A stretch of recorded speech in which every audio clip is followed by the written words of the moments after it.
Before we begin, as always, subscribe and comment where you're listening from.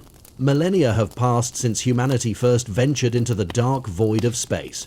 Across these countless years, stellar empires have risen in glory and crumbled into ruin. Yet humanity has persisted. Now, at the waning edge of the 41st millennium, mankind faces its most desperate struggle. A war for survival against an onslaught of horrors determined to obliterate it entirely. The universe is engulfed in an age of unending conflict, where enlightenment has faded into superstition, reason has devolved into mindless dogma, and hope is ground to dust under the inexorable march of time.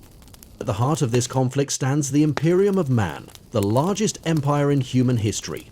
1 million worlds labor under its rule, united by the imperial faith and governed from the Holy Throne on Terra. This vast domain operates as an intricate, sprawling network of segmentums and sectors, where decrees are issued in the Emperor's name by the High Lords of Terra, the Ecclesiarchy, and the Adeptus Administratum. Mighty armies, fleets, and crusades march across the stars to spread the Emperor's will, battling tirelessly to maintain humanity's fragile dominance. However, the reality is far bleaker. Warp storms, alien invasions, and internal heresies plague the Imperium, leaving it fragmented and unstable. Each world struggles in isolation, separated by vast distances measured in light years. Planetary governors rule as they see fit, often as tyrants or despots, as they fight to maintain control over populations beset by despair and rebellion. Amidst this darkness lies the Imperium Sanctus, a remnant of humanity's empire that retains some semblance of order despite the galaxy's descent into chaos. This fragile bastion is kept alive by the Astronomicon, a psychic beacon on Terra, powered by the Emperor himself.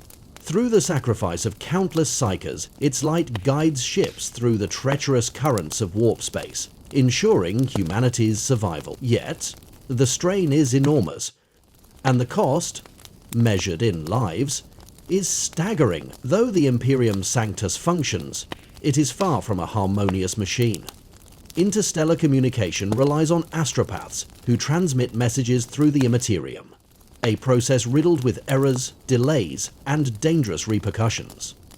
Messages must traverse unimaginable distances, passing through the minds of warp-sensitive psychers, and are often vague, symbolic, or inaccurate.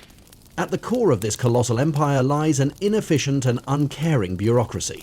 The Adeptus Administratum, with its labyrinthine processes and mindless rigidity, governs with agonizing slowness. Entire worlds can perish before their pleas for aid reach the higher echelons of power. The historical and cultural knowledge of millennia lies buried within forgotten catacombs, sealed behind layers of religious censorship. For most citizens of the Imperium, life is a relentless grind. Born into a system that values them only as resources, fuel for its endless war machine, they toil in fear and despair. Many will never see an alien or a space marine, nor hear the truth of the Emperor's struggles. They live and die as cogs in an empire that views them as no different from the promethium that fuels its engines or the adamantine that armors its warriors. Despite the bleakness, countless agents of the Emperor work in secrecy or on the battlefield, striving to uphold humanity's fragile dominion. Space Marines, the elite defenders of humanity, strike at the deadliest threats, while the Sisters of Battle purge heretics with unyielding faith. On forge worlds like Mars, the Adeptus Mechanicus labor tirelessly to produce the technologies and weapons needed to confront the myriad enemies of the Imperium. Beyond the reach of the Emperor's light lies the Imperium Nihilus, a vast stretch of space, severed from the Imperium Sanctus by the Great Rift. This warp-born cataclysm, also called the Psychitrix Maledictum, divides the galaxy in two, plunging the Imperium Nihilus into an almost impenetrable darkness. Without the Astronomicon to guide them, and with warp storms raging uncontrollably, the worlds within this realm are forced to fend for themselves against nightmarish foes and crippling isolation. The opening of the Great Rift unleashed chaos on an unimaginable scale. Entire worlds were annihilated or twisted into grotesque reflections of their former selves. Psychic shockwaves from the rift fractured reality, allowing demonic entities to pour through and wreak havoc. On many planets, heretical cults arose, preaching doom and inciting mass hysteria. Once loyal citizens turned into frenzied mobs consumed by paranoia and cannibalistic violence. Yet, amidst this turmoil, some worlds stood resolute. Fortress worlds bolstered their defenses and garrisons, while agrarian worlds formed guerrilla militias to fight alien invaders. Industrial planets conscripted every able-bodied person to produce weapons and soldiers in a desperate bid to stave off destruction. These valiant efforts were often futile, but for some they ensured survival, albeit at a terrible cost. Interstellar travel and communication in the Imperium Nihilus are almost impossible. Warp storms render journeys catastrophic, forcing ships to take perilously short jumps. Messages, when they do arrive, come as fragmented nightmares transmitted through the minds of astropaths, often too garbled to provide meaningful aid. Many worlds are completely cut off, with their inhabitants believing they are the last bastion of humanity. Governors, military commanders, and religious leaders on these isolated planets face harrowing decisions. To sustain their populations, they commit unspeakable acts. Purges of the mutated and insane, sacrifices to maintain order, and desperate gambles against insurmountable odds. The skies themselves burn with baleful light as the Great Rift's influence warps the land, spreads diseases of the mind and body, and summons malevolent beings to prey upon the vulnerable. In this desolation, hope flickers faintly, overshadowed by the predations of alien races and the pervasive corruption of chaos. For the Imperium Nihilus, the enemies of humanity are as relentless as they are varied. Xenos species and chaos-aligned entities thrive in the turmoil of the Great Rift. Many Xenos races possess advanced technologies or biological adaptations that allow them to bypass the warp's instability, exploiting the Imperium's fractured state for conquest and destruction. The Orcs, with their crude yet devastating war machines, revel in the chaos, treating the Great Rift as a playground for endless conflict. The Tyranids, hive-minded predators from beyond the galaxy, swarm worlds with relentless efficiency, stripping planets of all life and biomass. These alien forces, unencumbered by the limitations of warp travel, raid and conquer with impunity, feeding on humanity's vulnerability. Amid this Xenos onslaught, the forces of chaos continue their eternal crusade against the Imperium. The warp storms of the Great Rift allow demons and heretics to manifest with unprecedented frequency, spreading destruction across the Nihilus. Chaos warbands, emboldened by the collapse of Imperial authority, raise worlds and corrupt survivors, further fueling their dark agenda. Any monster who lives in the Imperial authority raise worlds and corrupt survivors, further fueling their dark agenda. Even as humanity's foes close in, the people of the Imperium Nihilus endure. Though battered and broken, they cling to the faint hope of salvation, fighting with an unyielding determination that defies their bleak reality. Each victory, however small, is a testament to their resilience and their refusal to succumb to annihilation. Bruti Fel, the Warp, a realm of boundless chaos and malice, sweeps across the galaxy like a relentless tide. Its storms churn with madness, driving traitors and heretics forward, carried on waves of raw, immaterial energy. These dark currents grant the forces of chaos an unholy advantage, speeding their war fleets to their destinations, often delivering them intact and filled with murderous purpose. Within this chaos, horrifying rituals are enacted, dragging entire worlds into damnation. Some planets vanish, pulled into the warp itself, their inhabitants transformed into monstrous parodies of their former selves. Ancient, malevolent beings, once thought long banished, now feast on the unleashed chaos, gathering strength to breach the veil and descend upon humanity with gleeful malice. For every world swallowed by this darkness, another stands defiant, its defenders fueled by unwavering hatred and the faint hope of salvation. On these beleaguered planets, crusades blaze across the stars, their fiery trails serving as symbols of resistance. Space Marine chapters rally to relieve desperate defenders. Inquisitorial fortresses shine as beacons of defiance, while the Sisters of Battle hold their sanctuaries with unyielding faith. Night worlds, those eternal sentinels of humanity's darkest times, light their watchfires once more, recalling the days of Old Night, when humanity weathered a galaxy-wide storm of isolation and dread. Meanwhile, daring rogue traders, exploratory Adeptus Mechanicus fleets and Imperial Navy flotillas navigate the treacherous warp. Their courage brings hope to isolated worlds, rekindling the flame of humanity in the most forsaken corners of the galaxy. Even as the Imperium Nihilus drowns in chaos, its defenders refuse to falter. As long as faith burns brightly and courage endures, the Emperor's light will persist, holding back the encroaching darkness. To the vast majority of humanity, the Emperor of Mankind is a god, a divine presence seated upon the golden throne of terror. Worshipped as the savior of humanity, he is the guiding light to whom billions pray for deliverance. Myriad depictions of the Emperor adorn cathedrals and shrines across the Imperium, his image a constant reminder of divine protection. Yet the truth is far more tragic. For 1,000 years, the Emperor has been bound to the Golden Throne, his shattered body sustained only by arcane machines.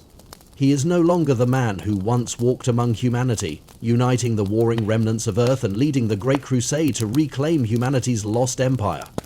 His form is withered, a decaying husk, but his psychic will persists, preserving humanity against the horrors of the warp.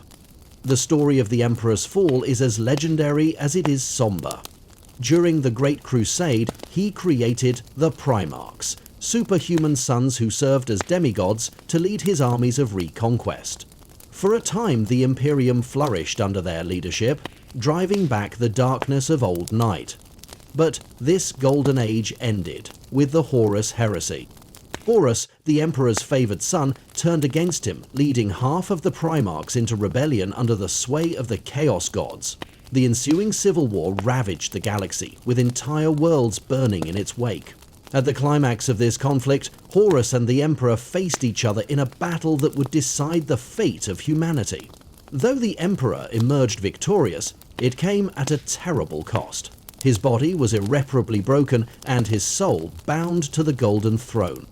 Now, the Emperor fights a metaphysical war from his eternal prison.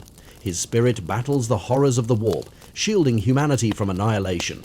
Though he cannot speak or command, his presence remains central to the Imperial faith. Billions believe that, as long as they remain devoted, the Emperor will protect them. His legend, enshrined in sermons and illuminated texts, sustains the Imperium even as the truth of his condition fades into myth. The Emperor of Mankind remains the ultimate guardian of humanity, his psychic will holding back the malevolent forces of the warp. Though his physical form is withered, his spirit continues to battle malefic beings that would otherwise erupt into reality and tear humanity apart.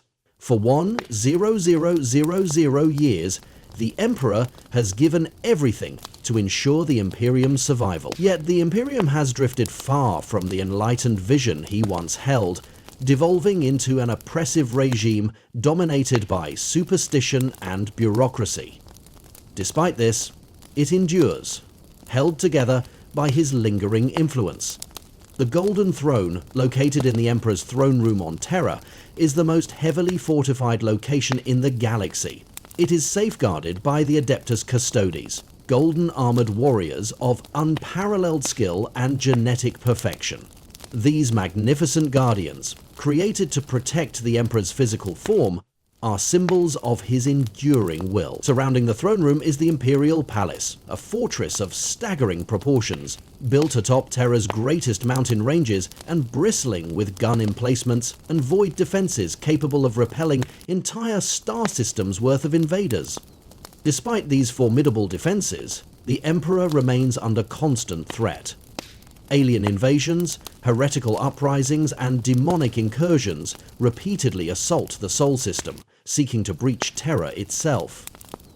Compounding this peril is the slow decay of the Golden Throne's arcane systems.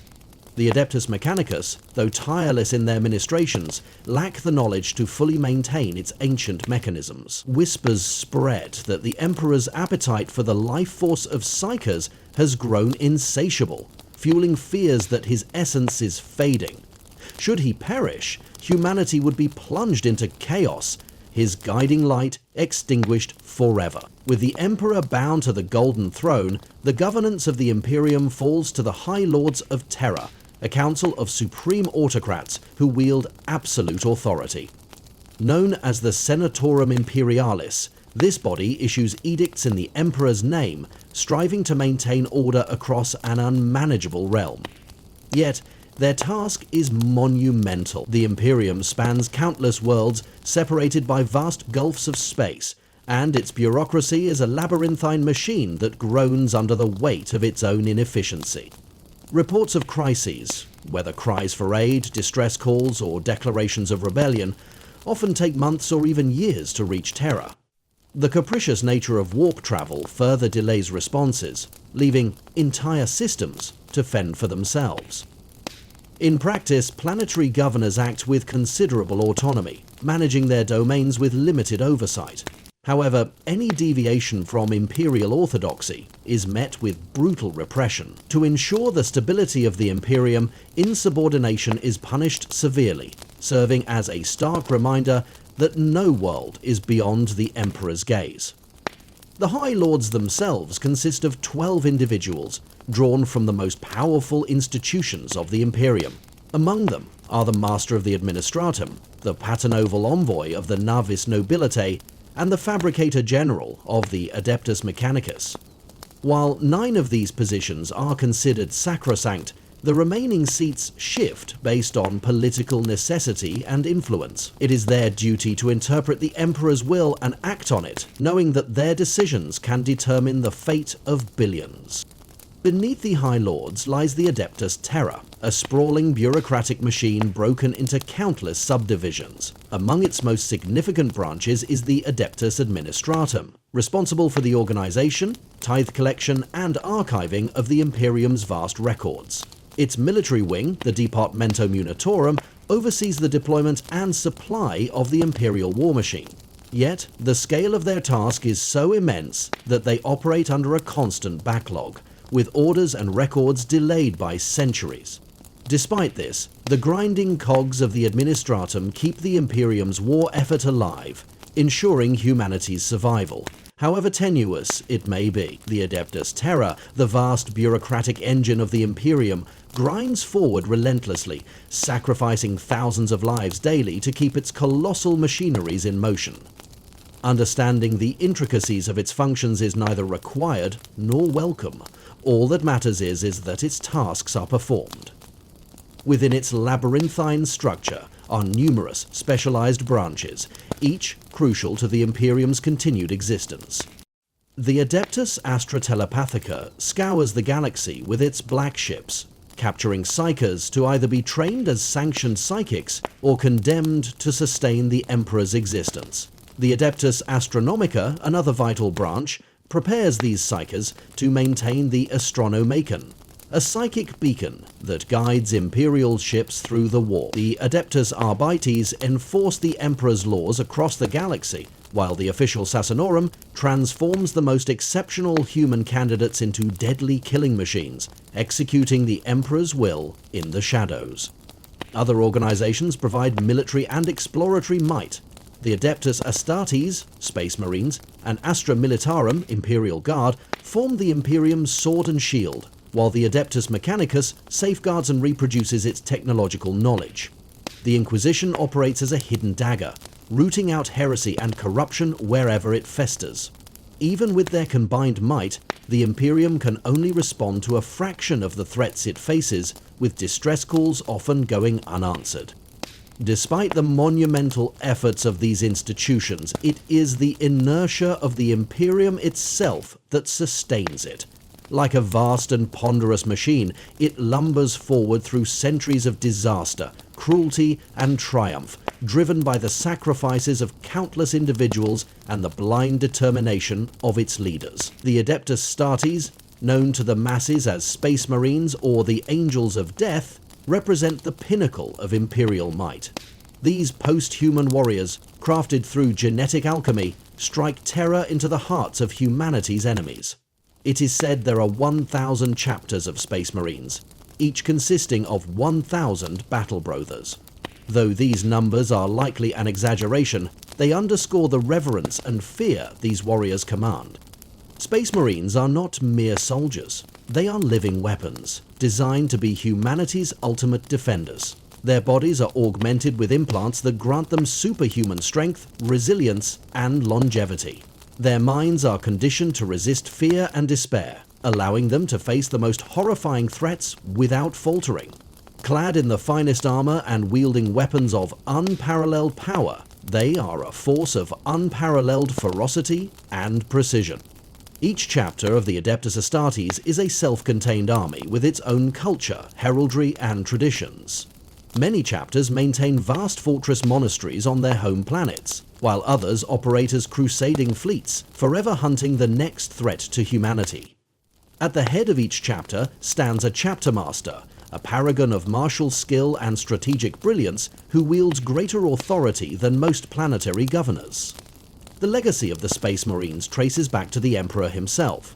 Their genetic makeup is derived from the Primarchs, his demigod sons, who led the original Space Marine legions during the Great Crusade. Following the Horus Heresy, the legions were broken into chapters during the Second Founding, establishing the structure that endures to this day. Despite their variations in culture, philosophy, and tactics, all Space Marines share a singular purpose: to protect humanity, even at the cost of their own lives. The Primaris Space Marines are the newest and most advanced warriors in the Imperium's arsenal, created during the Ultima Founding to bolster the Emperor's armies in their darkest hour.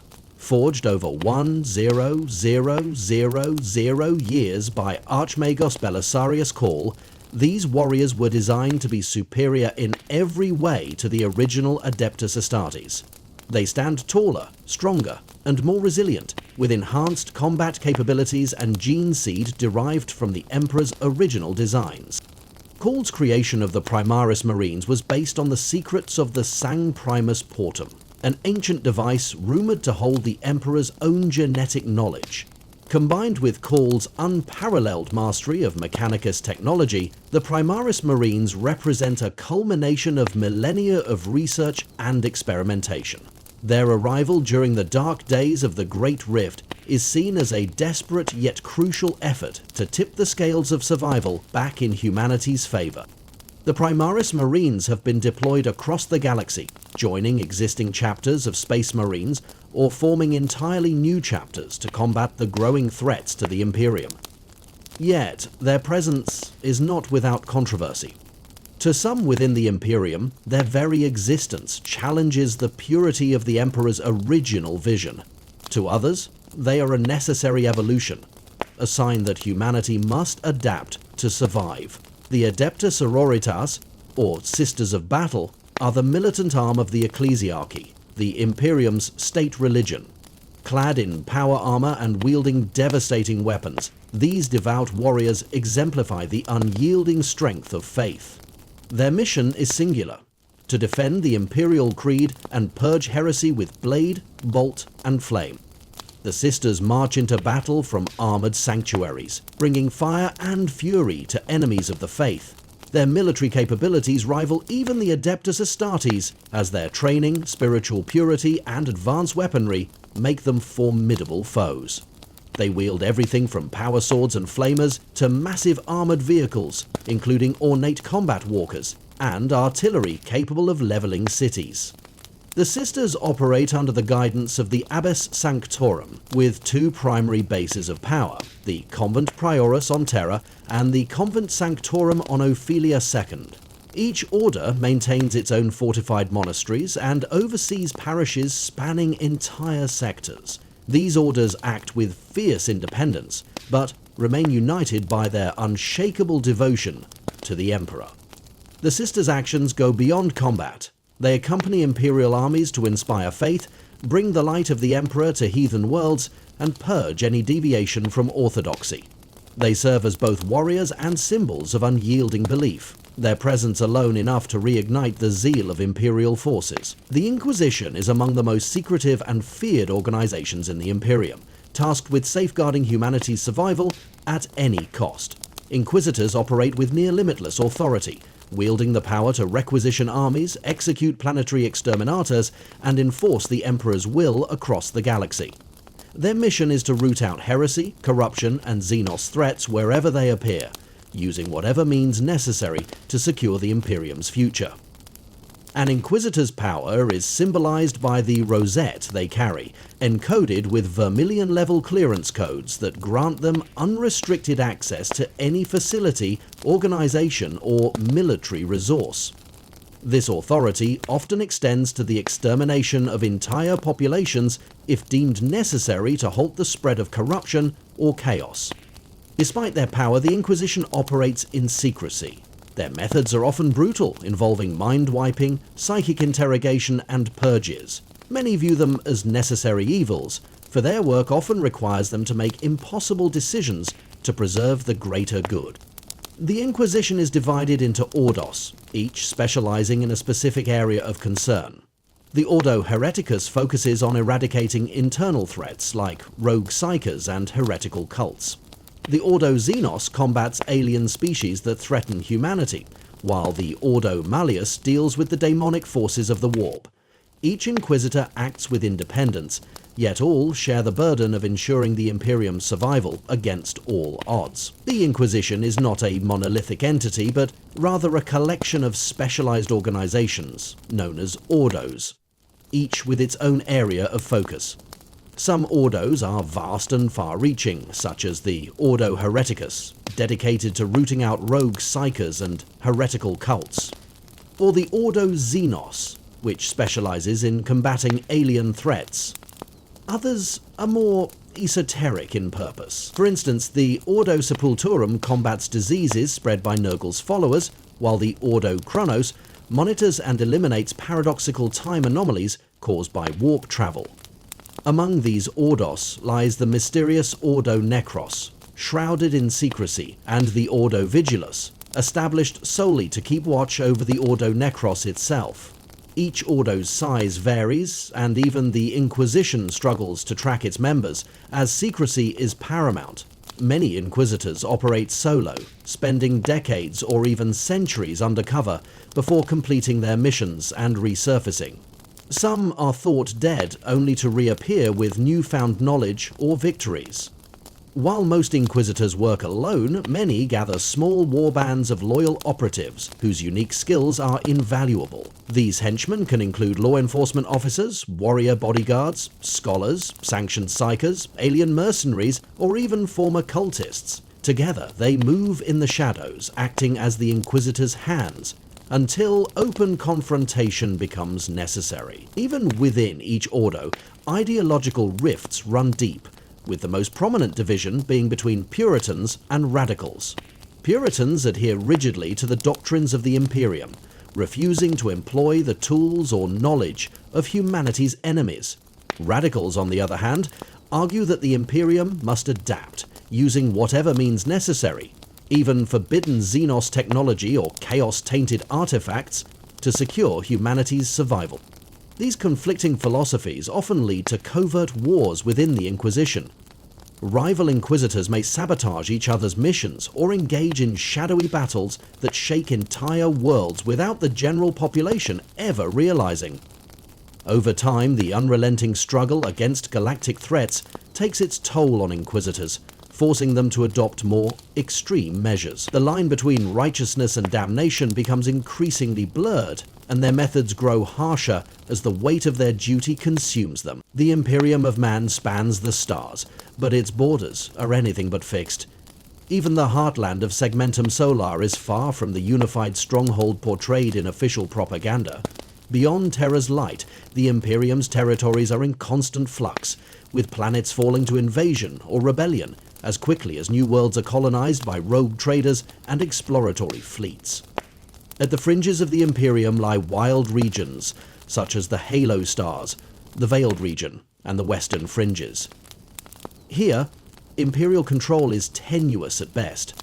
Settlements must contend with alien incursions, warp phenomena, and internal dissent.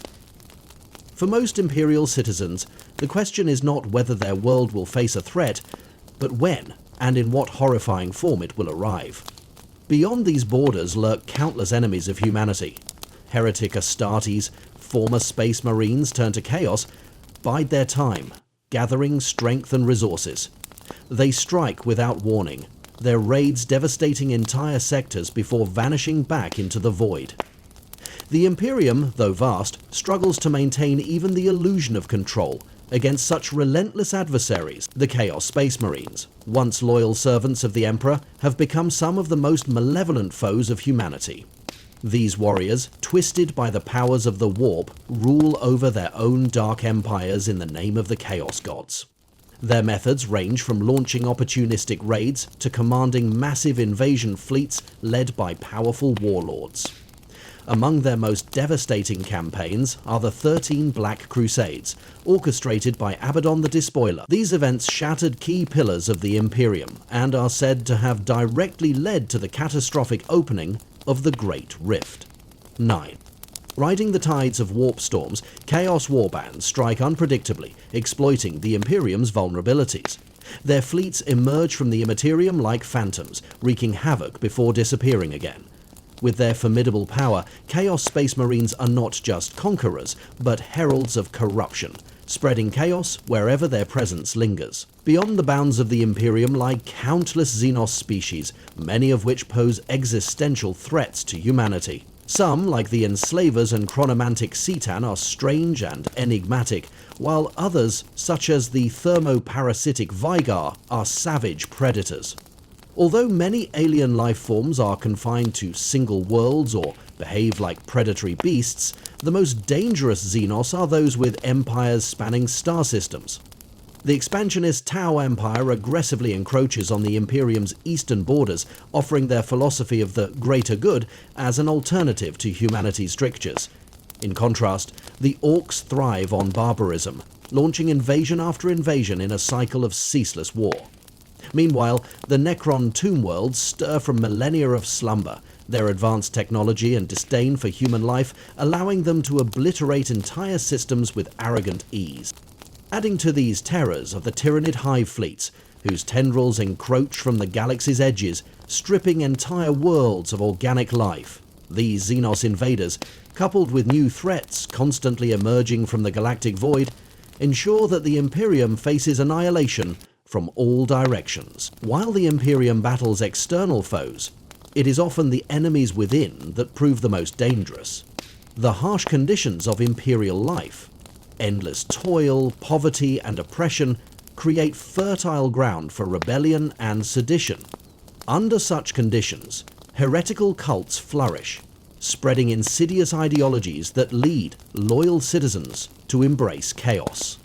Rebellion takes many forms, from piracy and mutiny to full-scale insurrection. Rogue ship captains, rebellious Astra Militarum regiments, and traitorous planetary governors betray the Imperium, lured by promises of power or freedom.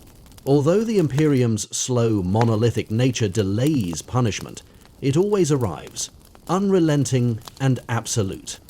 Mutation, another pervasive threat, emerges from myriad causes.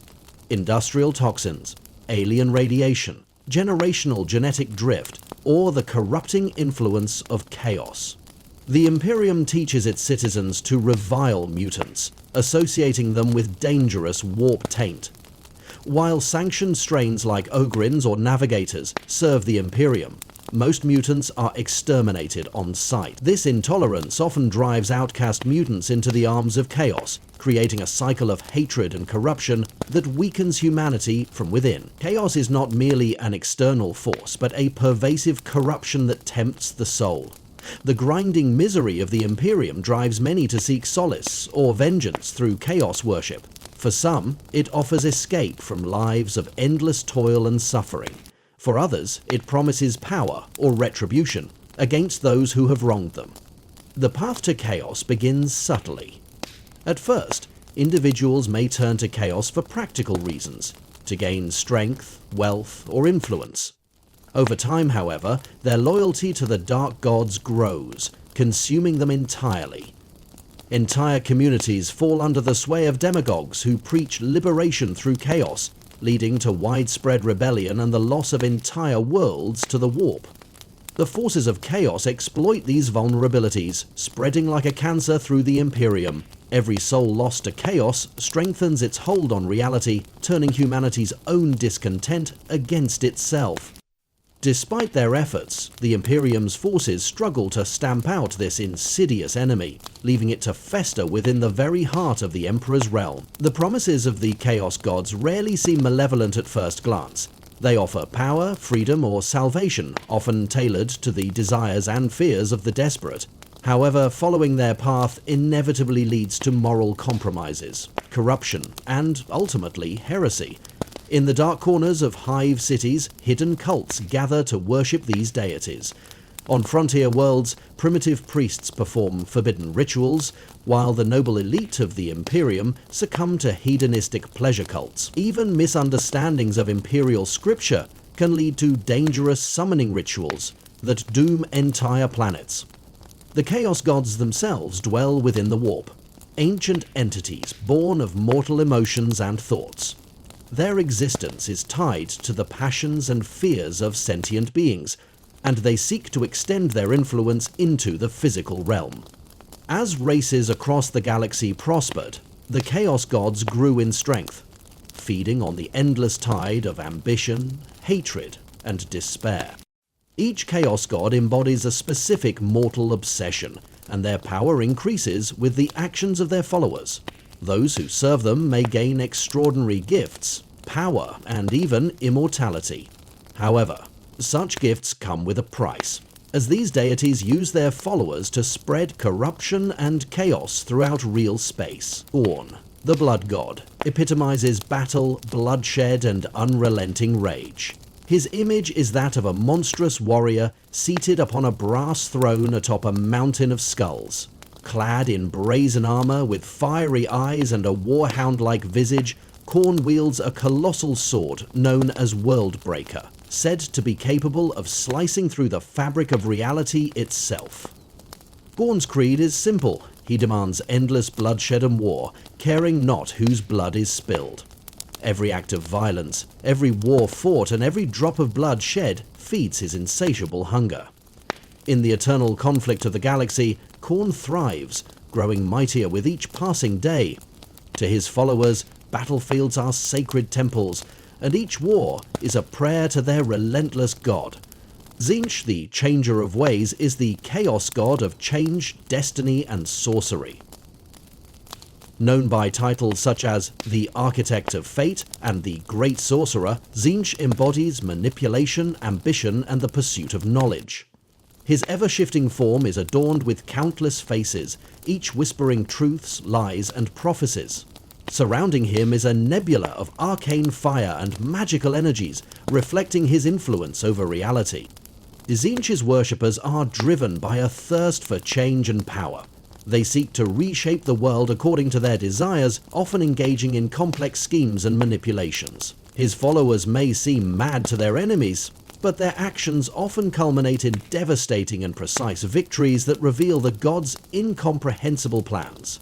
To serve Tzeentch is to embrace the chaos of possibility and the endless pursuit of transformation, no matter the cost. Grandfather Nurgle, as his followers call him, is both generous and grotesque. As the chaos god of disease, pestilence, and decay, he embodies the inevitable cycle of life, death, and rebirth. Unlike his counterparts, Nurgle does not revel in malice, but views his plagues as gifts, blessings to bestow upon mortal beings. These gifts are both horrifying and transformative, spreading suffering and entropy, while also fostering resilience and adaptation. Nurgle is often depicted as a massive, bloated figure of rotting flesh, his body riddled with parasites and oozing with contagions. He stirs his cauldron of poxes with an air of grim cheer, endlessly crafting new diseases to unleash upon the galaxy.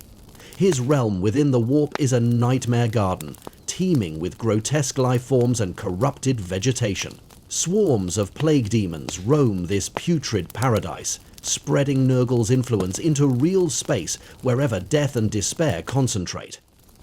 Despite the horror he represents, Nurgle's power ebbs and flows. It peaks during galaxy-wide pandemics and recedes when the plagues burn out. However, Nurgle always rises again, for decay and entropy are constants of existence, ensuring his eternal relevance. Slaanesh, the youngest of the Chaos Gods, is the embodiment of excess and temptation. Known as the Dark Prince, Slaanesh thrives on indulgence, whether it manifests as lust, greed, ambition, or obsession. Even positive traits, such as love or generosity, when taken to excess, can feed Slaanesh's insatiable hunger. The Dark Prince is most often depicted as an androgynous, alluring figure whose beauty is so overwhelming that it ensnares the soul of any mortal who dares look upon it. Slaanesh's domain in the warp is a palace of unimaginable splendor, surrounded by 6 concentric circles of temptation. Each circle reflects a different mortal desire: glory, gluttony, lust, sloth, and more, designed to trap invaders in a cycle of endless longing and torment. Slaanesh's power lies in the allure of forbidden pleasures and the descent into obsession. To serve the Dark Prince is to embrace a path of self-destruction, as all-consuming indulgence leads inevitably to ruin. Beneath the Imperial Palace on Terra lies a labyrinthine network of vaults and libraries containing the fragmented history of humanity. These catacombs stretch for thousands of miles, guarded by unsleeping sentinels and sealed behind rune-etched bulkheads capable of withstanding orbital bombardment. Within their shadowy depths, predatory creatures prowl amidst ecosystems of pale vermin, while ancient scrolls and data stacks decay under the inexorable touch of time. The knowledge preserved here spans the ages of mankind, from its earliest origins to the present-day Imperium. Though much of it is incomplete or corrupted, what remains holds truths that could shatter the sanity of any who read it. Secrets of technology, history, and forbidden lore lie hidden, deemed too dangerous for widespread knowledge. Access to these archives is strictly limited, with only a select few aware of their existence. The Catacombs of Terra serve as a reminder of humanity's resilience and its capacity for self-destruction. Within these halls lies the story of a species that has endured countless trials, yet remains perpetually on the brink of annihilation. The Age of Terror marks the earliest chapter of humanity's journey, a time shrouded in the mists of forgotten history. Long before the Imperium, humanity began its rise on Terra, a world racked by natural disasters, environmental collapse, and unending conflict. Despite these hardships, the species displayed an indomitable will to survive, adapting to harsh conditions and gradually mastering the tools of technology. Over millennia, Terra became a hub of innovation. Early space exploration began with crude rocketry and developed into vast interstellar fleets. Humanity's technological advancements were driven by necessity and ambition, leading to breakthroughs in artificial intelligence, genetic engineering, and faster-than-star travel. These innovations catapulted humanity beyond Terra's confines, establishing colonies on Luna and Mars before reaching the stars. Yet, this golden era was not without its shadows. As humanity expanded, so did its capacity for violence and greed. Wars over resources and ideology erupted across Terra and its colonies, culminating in the Age of Strife, a catastrophic period of anarchy and despair. During this time, the rise of rogue artificial intelligences, known as the Men of Iron, nearly led to humanity's extinction. The fallout of these events left scars that still resonate in the Imperium today, with the ban on artificial intelligence being one of its most sacred doctrines. The Age of Terror was a proving ground for humanity's resilience. The lessons learned during this period, both triumphs and tragedies, formed the foundation of the Imperium's enduring strength. However, much of this history is lost or suppressed, buried within the labyrinthine archives beneath the Imperial Palace. During the darkest days of the Age of Strife, When Terra was little more than a fractured wasteland, the Emperor of Mankind emerged. A being of unparalleled psychic power and intellect, the Emperor was humanity's greatest hope for unity and survival.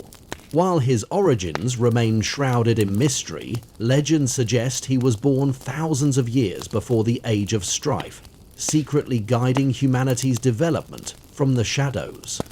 The Emperor's vision was grand yet simple, a galaxy united under a single banner, free from superstition and the corrupting influence of the warp. To achieve this, he launched the Unification Wars, a brutal campaign to bring Terra's warring factions under his control. Clad in golden armor and wielding the psychic might of a demigod, the Emperor crushed all opposition. His Thunder Warriors, genetically engineered precursors to the Space Marines, served as his vanguard, their ferocity unmatched on the battlefield. The Emperor united, the Emperor turned his gaze to the stars. With the aid of the Mechanicum of Mars, he forged the Imperium, combining the technological might of the Mechanicus with his vision of human unity. This alliance led to the development of the Primarchs, 20 superhuman generals designed to lead the Emperor's Great Crusade and reclaim humanity's lost empire. This unit stands for a gigantic testament to the Emperor's Great Crusade and reclaim humanity's lost empire. The Emperor's rise was both a triumph and a tragedy. While he succeeded in uniting humanity and launching the Great Crusade, his methods were often ruthless. Entire cultures were eradicated, and countless lives were sacrificed in the name of progress. Yet, without his vision and leadership, humanity would have been consumed by the horrors of the Age of Strife. 377 AD. Before the Space Marines, there were the Thunder Warriors, genetically enhanced soldiers who formed the backbone of the Emperor's forces during the Unification Wars. These warriors were not merely soldiers, they were living weapons, designed to excel in the brutal, close-quarters combat that defined Terra's battlefields. Larger, stronger, and more savage than the Space Marines, the Thunder Warriors were unparalleled in their ferocity and effectiveness. However, their strength came at a cost. Unlike the Space Marines, whose genetic enhancements were designed for stability and longevity, the Thunder Warriors were unstable creations. Their bodies burned out quickly, and their minds often succumbed to madness. Despite this, they were instrumental in the Emperor's conquest of Terra, defeating rival warlords and paving the way for the rise of the Imperium. Tragically, the Thunder Warriors were deemed obsolete once their purpose was fulfilled. As the Emperor prepared for the Great Crusade, he replaced them with the Space Marines, whose genetic stability made them better suited for prolonged campaigns. The remaining Thunder Warriors were hunted down and destroyed, their contributions erased from official records. Only whispers of their sacrifice remain, buried in the forbidden lore of the Adeptus Terra. Humanity's journey into the stars began with faltering steps, the remnants of which are now lost to history. These early ventures into space expanded Earth's horizons, transforming it into a hub of innovation and power. Mars, the first terraformed world, became a beacon of technological advancement, hosting brilliant minds that pushed the boundaries of what was possible. Though the specifics of early alien encounters are unclear, fragments suggest humanity struck peace accords with some alien species and waged brutal wars with others, such as the Orcs. These tentative interstellar strides soon evolved into bold leaps, propelled by humanity's relentless ingenuity. The age of technology marked a time of unparalleled progress. Warp travel was perfected, and the cultivation of the navigator gene enabled the creation of navigator houses. These developments allowed faster-than-sight travel, ushering in a golden age of colonization and trade. Entire planetary systems were settled at an unprecedented rate, fueled by human determination and innovation. This era also saw the rise of the Standard Template Constructs, STC, miraculous machines capable of using planetary resources to construct everything needed for colonization and survival. Advanced weapons, sentient machines, and genetically modified soldiers reshaped the galaxy, creating utopias that exemplified humanity's potential. Despite humanity's achievements, the seeds of its downfall were sown during this golden age. The rise of psychers, humans with psychic abilities, marked the beginning of catastrophic change. By the end of the 22nd millennium, psychers had emerged across many worlds, often claiming godhood or unleashing destructive forces that destabilized society. Warp storms grew increasingly violent, severing the bonds between star systems and plunging the galaxy into chaos. Advanced technologies, once humanity's crowning glory, turned against their creators, the Men of Iron. Mechanical soldiers with advanced intelligence rebelled, waging war against humanity and reducing entire star systems to ash. This period, known as the Age of Strife, was defined by cataclysmic events that shattered the once unified human empire. Entire worlds succumbed to mutation, corruption, or annihilation, leaving the galaxy in ruins. The remnants of humanity struggled to survive in isolation, their advanced technologies lost or rendered useless in the face of unrelenting chaos. The galaxy was plunged into a dark age of war and despair, with humanity's future hanging by a thread. Yet, even in this darkness, fragments of hope endured. The lessons of this era, of unchecked ambition and the perils of hubris, would resonate across the ages, shaping the foundations of the Imperium that would one day rise from the ashes. A whole, as the Age of Strife engulfed the galaxy, terror itself devolved into a war-torn wasteland. Once the shining cradle of humanity, it became a battleground for brutal warlords, marauding gene soldiers, and hordes of cannibalistic savages. The ruins of great cities served as theaters for endless conflict, where technological marvels clashed with forbidden powers. The planet teetered on the brink of annihilation, consumed by unending warfare and chaos.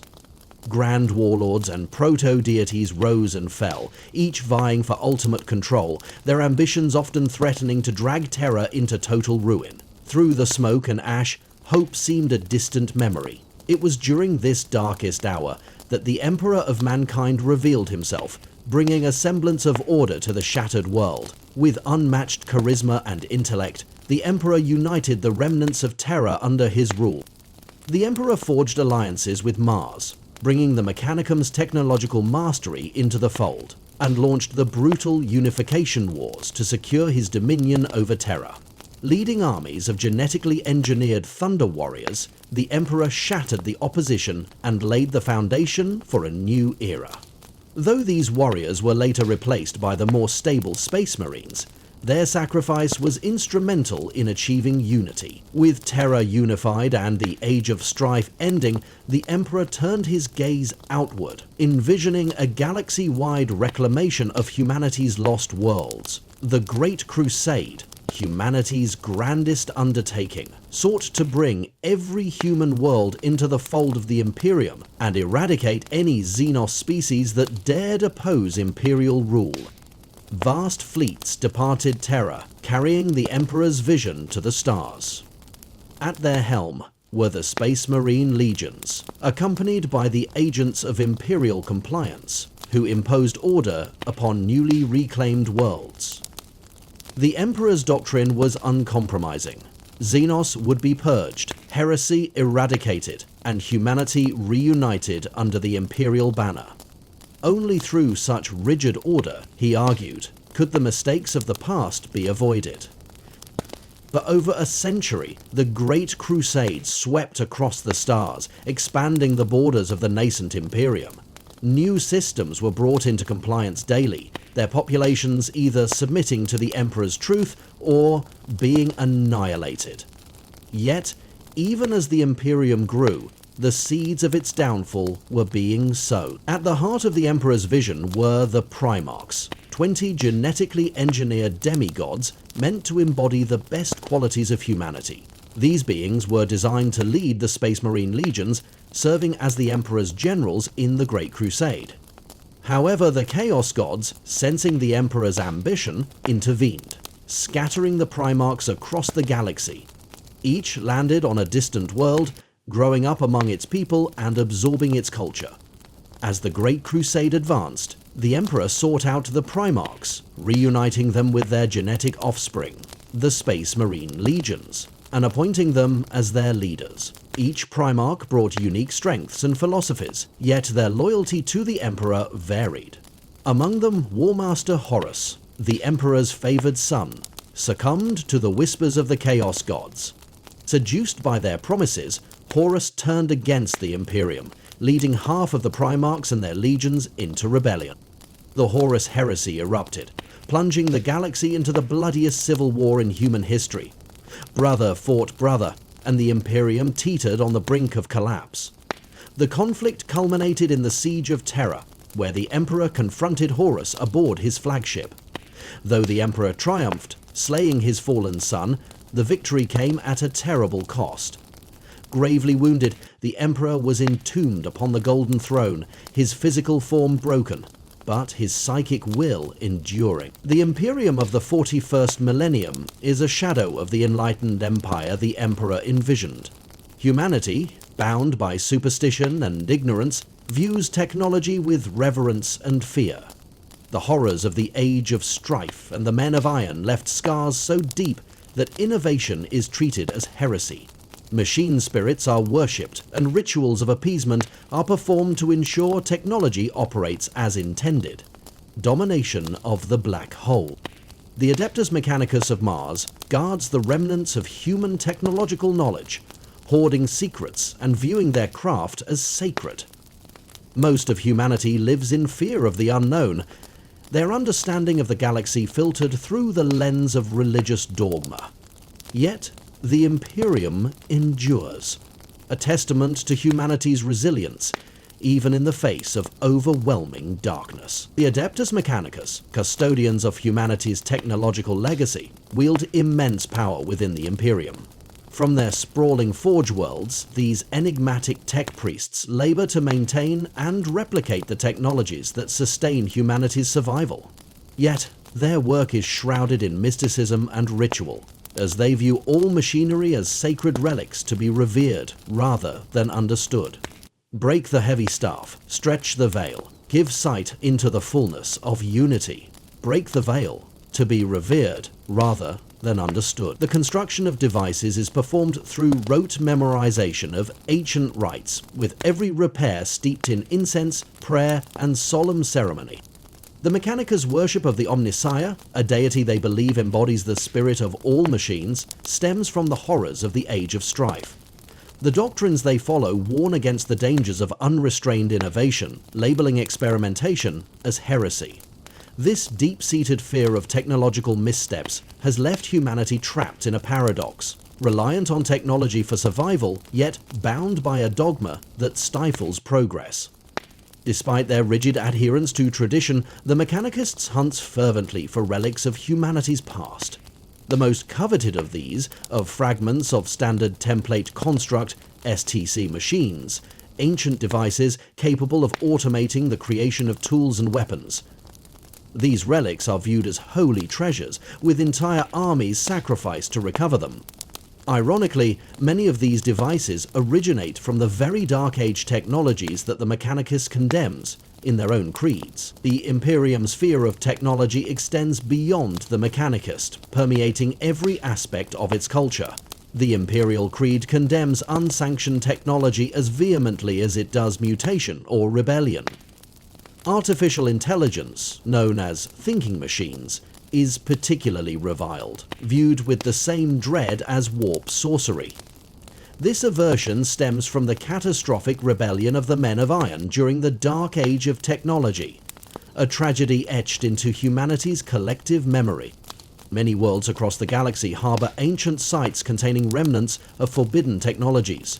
Shunned by their inhabitants as cursed or haunted, xenotechnology, devices created by alien species, is met with even greater suspicion.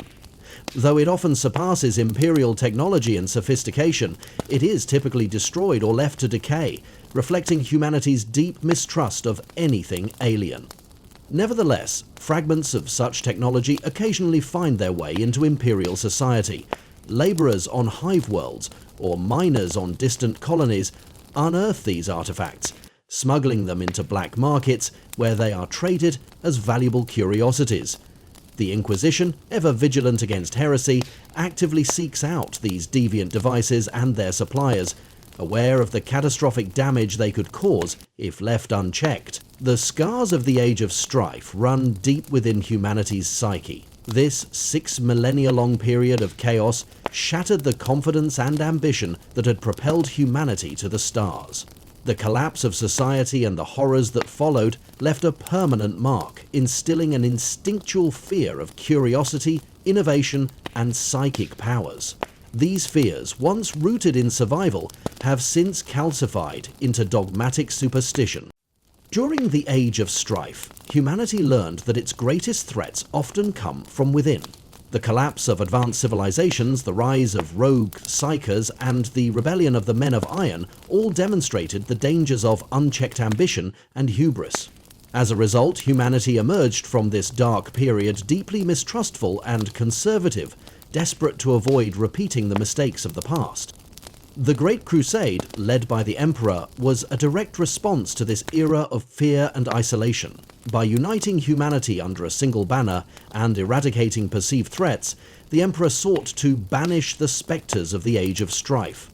However, his eventual fall shattered this fragile unity, allowing old fears to resurface with renewed intensity. Over time, these fears became the foundation of the Imperium's rigid, superstitious culture, ensuring that the lessons of the Age of Strife would never be forgotten, but also never truly understood. The scars left by the Age of Strife are not merely etched into human memory, but into the very fabric of the galaxy. Countless worlds, once thriving centers of innovation, were reduced to desolate wastelands or overrun by deadly biomechanical horrors. Ruins of immense technological ambition litter these worlds, their decaying orbital platforms looming as ghostly reminders of humanity's fall from grace. These spires, crackling with forgotten energies, and ancient vaults brimming with dormant dangers, speak of a time when mankind dared to dream of greatness, and paid the ultimate price. On some worlds, fragments of standard template constructs lie buried, guarded by traps and secrets that defy comprehension. These remnants of a bygone era are both a blessing and a curse. While they hold the key to unimaginable power, they also embody the hubris that brought humanity to its knees. Every rediscovered artifact is a somber reminder of the ambition that damned humanity and the dangers of reaching too far into the void. The Horus Heresy was a cataclysmic event that tore the Imperium apart, pitting brother against brother and leaving billions dead in its wake. The galaxy-wide civil war devastated countless worlds, reducing them to ashes, but the long-term consequences were even graver. The Emperor's mortal wounding at the hands of Horus marked the end of direct divine guidance for humanity. Entombed upon the Golden Throne, the Emperor could no longer command his forces or implement his vision for a unified galaxy. The aftermath of the heresy was a time of despair. Malkador the Sigillite, the Emperor's most trusted advisor, perished during the Siege of Terra. More than half of the Primarchs were lost, either killed in battle or succumbing to betrayal. Even among the loyalist Primarchs, hope faded as they disappeared one by one.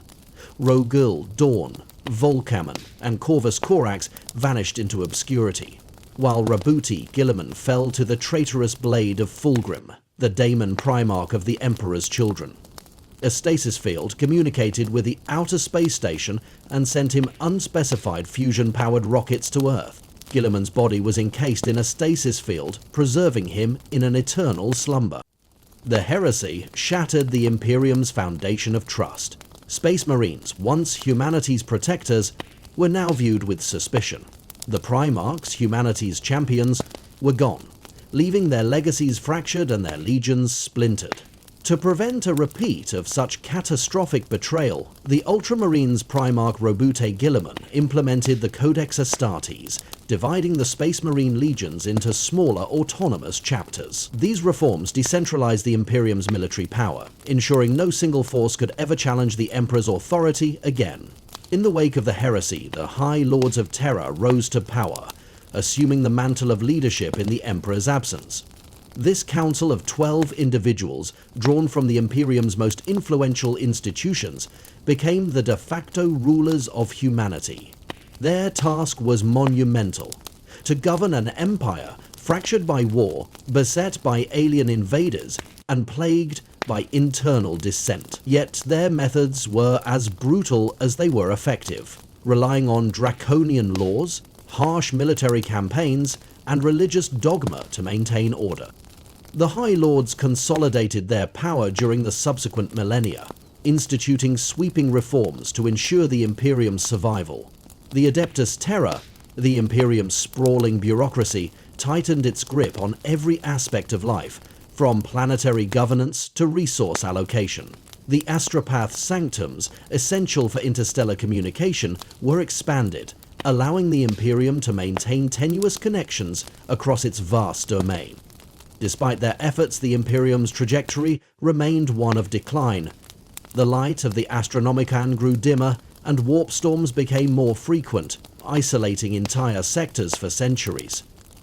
The Imperium's citizens, taught to fear the unknown, embraced ignorance and conformity as virtues. Over time, the ideals of the Great Crusade gave way to a grim determination to survive at all costs. The era of Nova Terra marked a tumultuous period in Imperial history, often referred to as the Time of Two Emperors.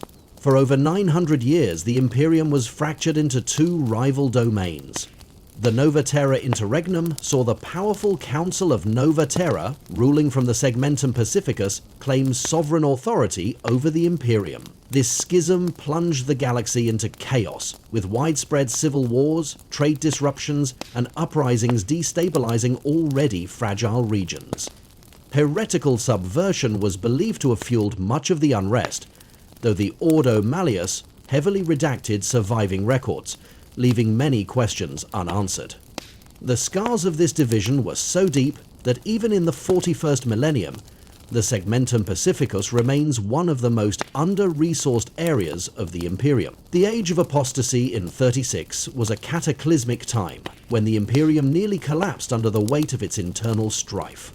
Goge Vandire, a fanatical High Lord of Terror, seized control of both the Adeptus Administratum and the Ecclesiarchy, ruling with an iron fist during his infamous Reign of Blood.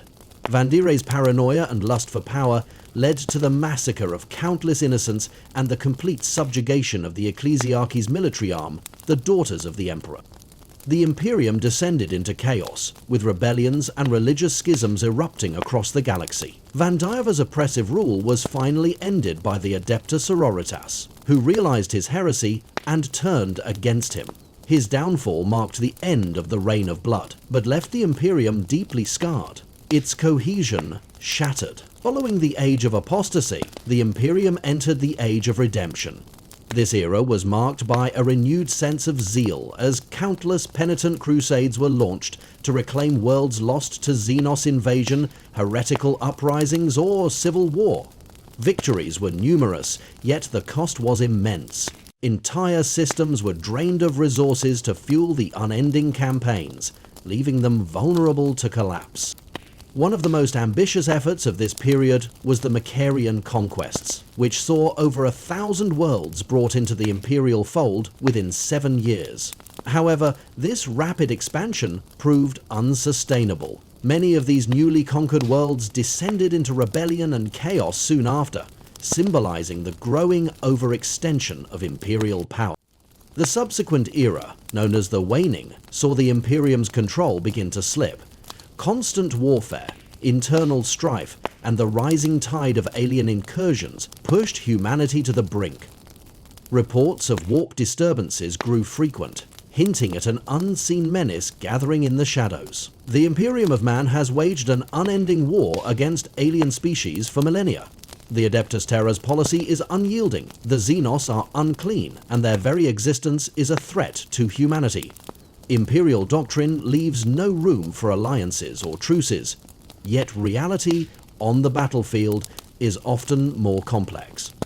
In rare instances, temporary accords have been struck with certain Xenos, such as the enigmatic Eldari or their Harlequin kin. These alliances are born of necessity, usually in the face of mutual existential threats. Yet even these moments of cooperation are fraught with suspicion, as the Eldari are known to manipulate humanity for their own inscrutable purposes. The war against the Orcs, by contrast, is far less ambiguous. These barbaric and anarchic aliens thrive on endless conflict, turning even minor skirmishes into escalating campaigns of destruction. The Orcs' innate ability to proliferate ensures their mere constant presence across the galaxy, making them one of humanity's most persistent enemies. The Orcs, with their unrelenting aggression and boundless energy, are one of the Imperium's most enduring threats. They exist solely for war, viewing battle not as a means to an end, but as an end in itself. For Orcs, every clash is a source of joy and purpose, making their conflicts both senseless and devastating. This reality has plagued the Imperium for millennia, as isolated skirmishes rapidly escalate into galaxy-spanning wars. When Orc populations reach critical mass on a planet or system, a wage is declared. These massive, anarchic campaigns are driven by sheer Orcish willpower and a compulsion for destruction. Events like the War of the Beast and the Armageddon Wars have pushed the Imperium to the brink of collapse. Even in victory, the toll exacted on Imperial forces and resources is staggering. Orcs are prolific, their spores ensuring that even eradication efforts rarely eliminate their presence entirely. Ancient and enigmatic, the Necrons are an alien race whose origins predates humanity itself. These soulless mechanical beings are remnants of a once-living species that traded their mortal bodies for undying machine forms in a pact with godlike entities known as the Catan. Millennia ago, they retreated into stasis, entombing themselves beneath countless worlds across the galaxy. Now these tombs are reawakening, unleashing the Necrons' terrifying power once more. The Necrons are equipped with technology far beyond anything the Imperium can comprehend, let alone match.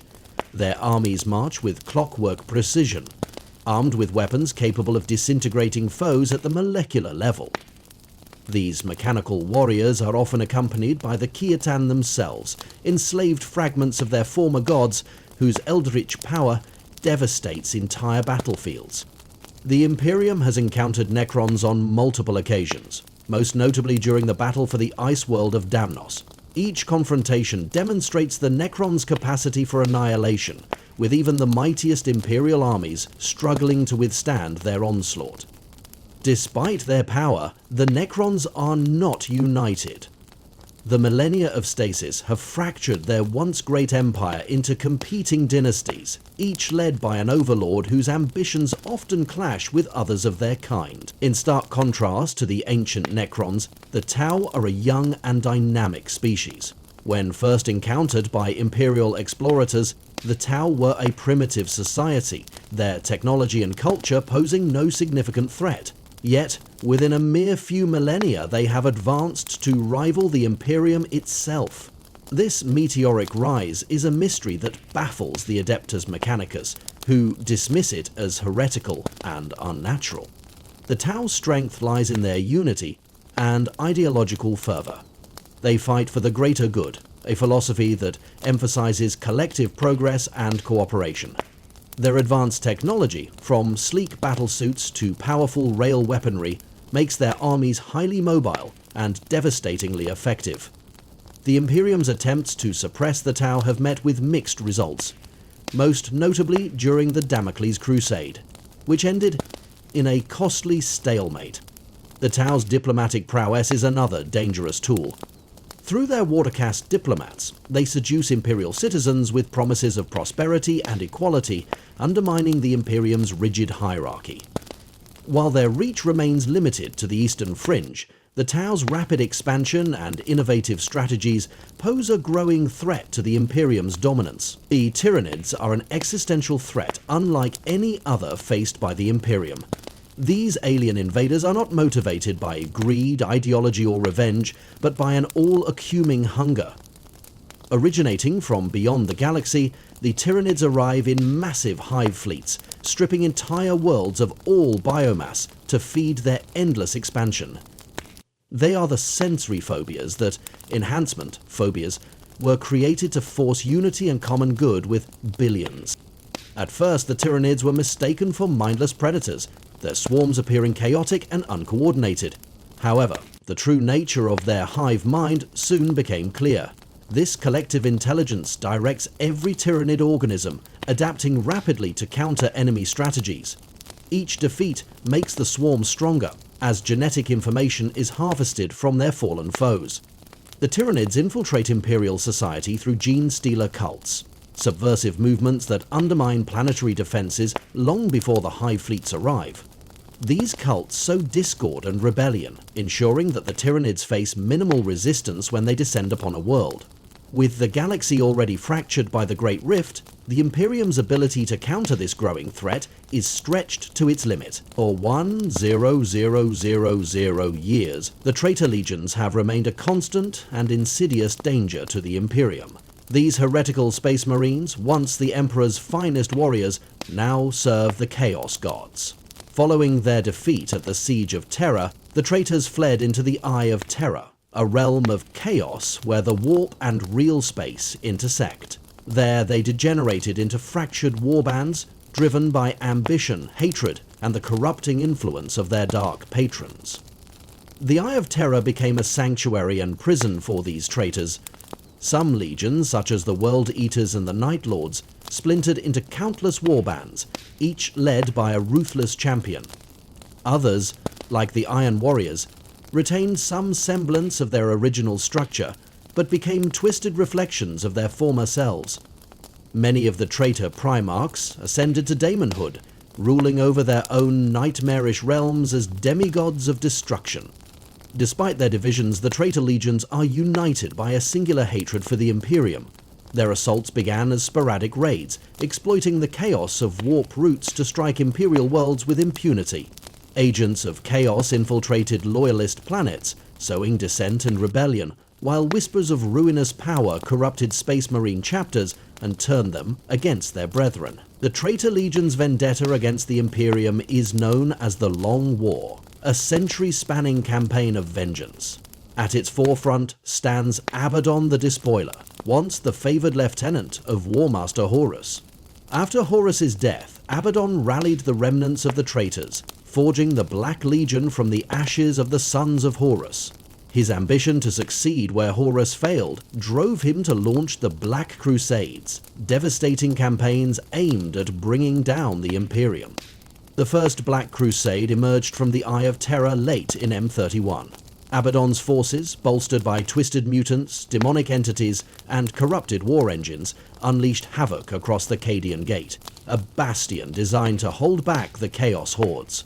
Although the Imperium eventually repelled the invasion, the cost was staggering, both in lives and resources. In hindsight, the Imperium realized that the Crusade had been a test, a prelude to even greater calamities. Over the millennia, Abaddon launched 12 more Black Crusades, each more destructive than the last. These campaigns spread chaos across the galaxy, destabilizing sectors, destroying entire systems, and eroding the Imperium's ability to respond effectively to other threats. Despite setbacks, Abaddon's ultimate goal, to see Terra burn and the Emperor's light extinguished, remains unchanged. His relentless pursuit of this vision has made him the most dangerous enemy of the Imperium in the 41st millennium. The Imperium stands as a monument to humanity's resilience, but also as a symbol of its fragility. In the grim darkness of the far future, survival has become an end in itself. The galaxy is rife with horrors, Xenos invasions, demonic incursions, and the endless schemes of the traitor legions. The Astronomicon flickers weakly, its light barely piercing the growing darkness, while the Great Rift divides the galaxy in two, isolating entire sectors and leaving them at the mercy of chaos. Faith in the Emperor sustains the Imperium, but it is a faith born of desperation. Billions labor under oppressive regimes, their lives consumed by endless war and toil. Yet, even in this bleak reality, the Imperium endures. Every soldier who stands against the tide of chaos, every priest who lights the Emperor's flame in the hearts of the faithful, and every citizen who toils to fuel the war machine contributes to humanity's survival. As the 41st millennium draws to a close, the Imperium faces its greatest trials yet. The forces of chaos grow stronger, alien threats encroach ever further, and even the stars themselves seem to turn against humanity. Yet, amidst the darkness, there remains a flicker of hope, the enduring spirit of mankind, refusing to yield even in the face of extinction. Beyond the known worlds and charted stars lie the Forgotten Fronts, regions of the galaxy where Imperial forces fight battles that will never grace the annals of history. These are the places where isolated planetary governors, Astra Militarum regiments, and rogue traders hold the line against insurmountable odds. On countless worlds at the edge of the galaxy, humanity endures, far removed from the bureaucratic reach of terror and the Astronomican's guiding light. These Forgotten Fronts are battlegrounds of desperation. Planets cut off from reinforcements must adapt or perish, their inhabitants forging alliances with mercenaries, unsanctioned psychers, or even Xenos in a bid to survive. In some cases, the Inquisition intervenes, purging those who stray too far from the Emperor's light. In others, entire systems are abandoned, their populations left to face annihilation. The stories of these lost worlds reveal the true scope of the Imperium's fragility.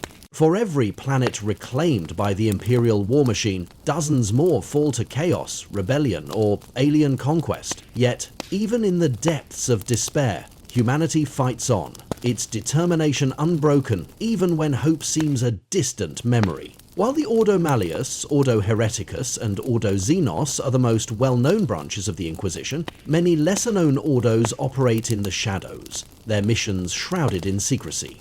The Ordo Necros monitors the restless dead, investigating reports of necromantic phenomena and warp-touched corpses that rise to threaten Imperial settlements. The Ordo Sepulturum, by contrast, focuses on plagues and bio-horrors, especially those spread by the followers of Nurgle. Even more obscure are the Ordo Chronos and the Ordo Redactus. The former delves into temporal anomalies, combating threats that could unravel the fabric of reality itself.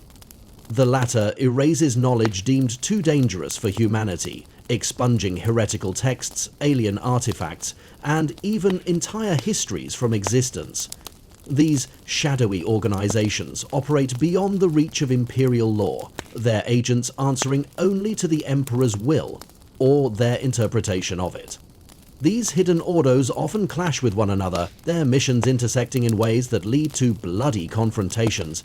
Despite their shared loyalty to the Imperium, their differing methodologies and philosophies often spark conflict, highlighting the fragmented nature of the Emperor's servants. Navigators are humanity's lifeline to the stars, their mutant third eyes allowing ships to traverse the warp and avoid its many perils. These psychers belong to ancient navigator houses, each steeped in tradition and fiercely protective of its genetic legacy. Without navigators, interstellar travel would grind to a halt, leaving the Imperium fragmented and vulnerable. However, the navigators themselves face an uncertain future. The warp storms caused by the Great Rift have destabilized their abilities, with many reporting visions of horrors that defy description. Some have succumbed to madness, their once reliable guidance turning into a death sentence for their crews. Others have fallen prey to assassination attempts, as rival houses vie for dominance in an increasingly dangerous galaxy. Despite their indispensability, navigators are viewed with suspicion and fear. Their mutations mark them as unnatural, and their privileged status often breeds resentment among the lower classes. Yet they endure, for without them, the Imperium's fragile connections would collapse entirely, plunging humanity into darkness. The warp is a realm of boundless chaos, and its influence spills into real space in myriad ways. Warp anomalies, from shimmering rifts to entire regions of space corrupted by immaterial energies, are among the most insidious threats to the Imperium. These phenomena defy natural laws, warping time, space, and reality itself. One such anomaly is the Maelstrom, a massive warp storm rivaling the Eye of Terror in size and ferocity. It serves as a haven for renegades, pirates and Xenos, its swirling energies providing both refuge and danger. Within its depths, the boundaries between real space and the warp blur, giving rise to creatures and phenomena that defy explanation. Imperial forces tasked with investigating these anomalies often meet grim fates. Ships vanish without a trace, their crews consumed by madness or dragged into the warp. Planets near these rifts suffer from widespread mutation, psychic phenomena, and demonic incursions. Despite these risks, the Imperium cannot afford to ignore the warp's influence, sending explorers, inquisitors, and Adeptus Mechanicus expeditions to uncover its secrets. Rogue traders are the Imperium's boldest and most independent agents, granted near unlimited authority to explore uncharted space, establish new trade routes, and bring distant worlds into the Emperor's fold.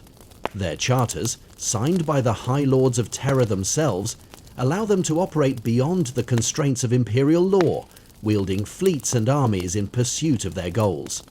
While many rogue traders serve the Imperium faithfully, others use their autonomy for personal gain, amassing vast fortunes and carving out empires of their own. These individuals walk a fine line between loyalty and heresy, often allying with Xenos or dabbling in forbidden technologies to achieve their aims.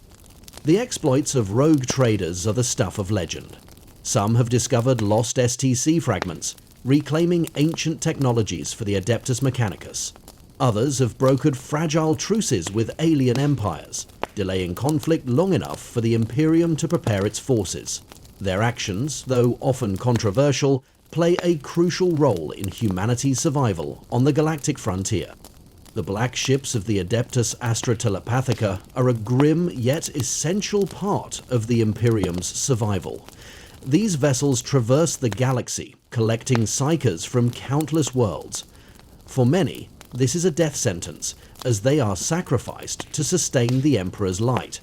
Yet, without their sacrifice, the Astronomicon would falter, and the Imperium would collapse. The journey aboard a black ship is one of terror and despair. Psychers are bound, gagged, and kept in isolation to prevent their powers from running amok. Many are driven mad by the journey, their minds unable to withstand the constant psychic pressure. Those who survive the ordeal are brought to Terra, where their fates are decided.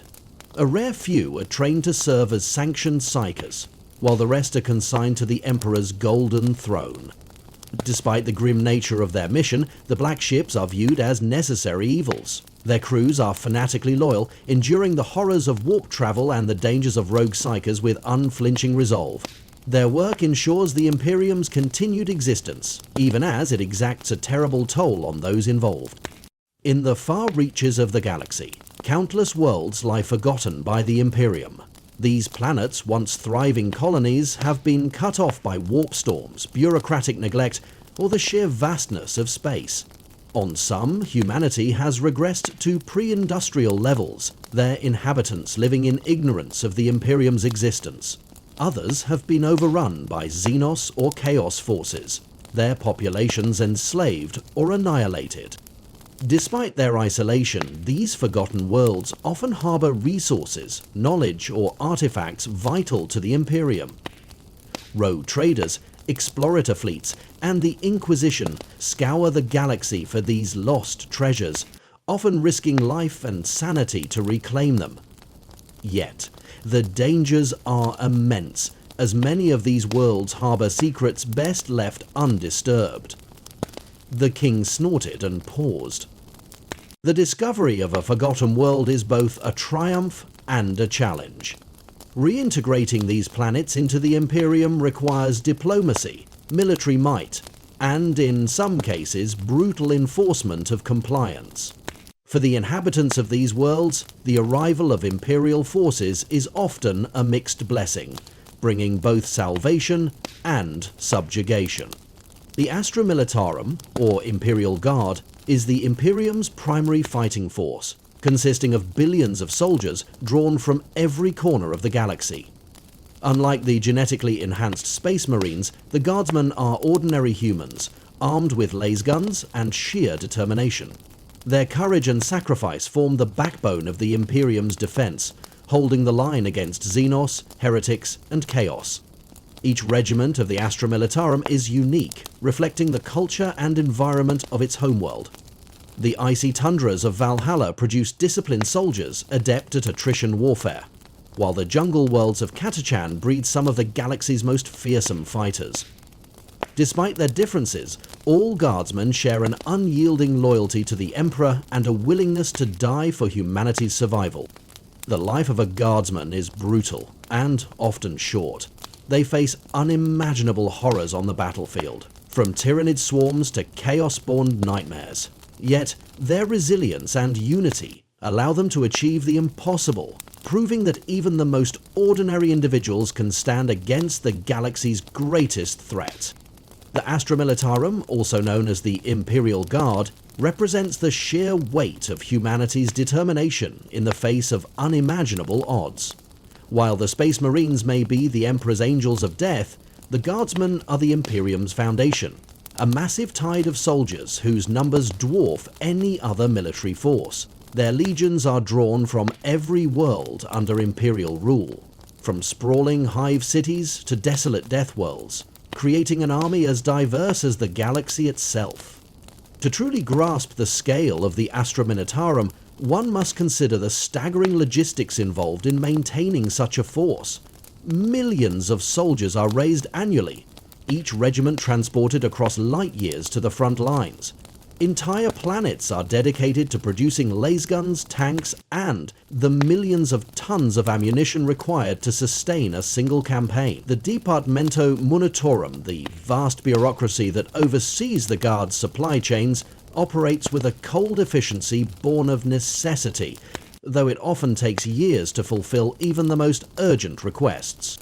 Life as a guardsman is unforgiving. Basic training, often rushed and brutal, emphasizes loyalty, discipline, and the unshakable belief in the Emperor's divinity. Recruits are drilled relentlessly, their bodies and minds hardened for the realities of war. Yet, for all their preparation, few guardsmen are truly ready for their first encounter with the horrors of the galaxy. They fight against foes that defy imagination, alien predators with claws that rend steel, heretic legions clad in cursed power armor, and warp-spawned abominations that twist reality itself.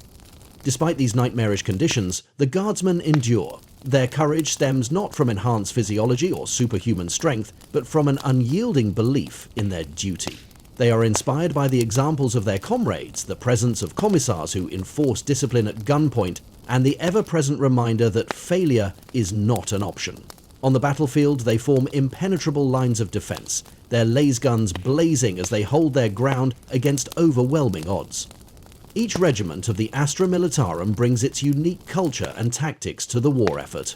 The Valhallan Ice Warriors, forged in the frozen wastes of their homeworld, excel in defensive warfare, using the harsh environment to their advantage. The Cadian shock troops, though their world has fallen, remain paragons of discipline and precision.